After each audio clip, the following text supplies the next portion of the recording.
তো hello friends, welcome back to my channel. তো বন্ধুরা, চলে এলাম একটা মিনি ব্লগ নিয়ে। তো এখানে দেখতে পাচ্ছ মা এই বাসটার সাথে কি করছে।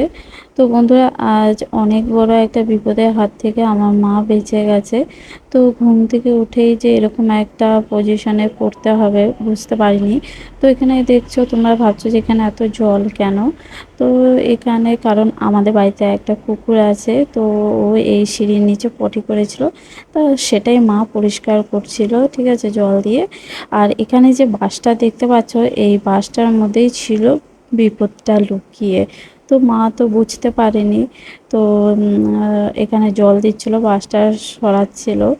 তো হঠাৎই মানে কি বলবো, তোমরা পুরো ভিডিওটা দেখতে থাকো, তাহলেই বুঝতে পারবে।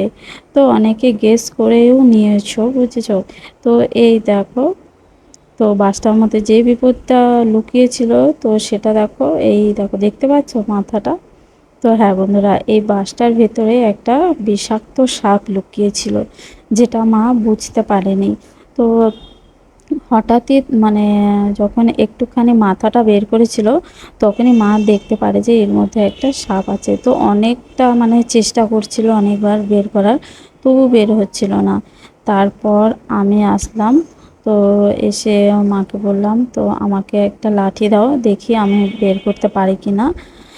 তো দেখো, আমি বাসটা উঁচু করতেই সাপটা বেরিয়ে গেল।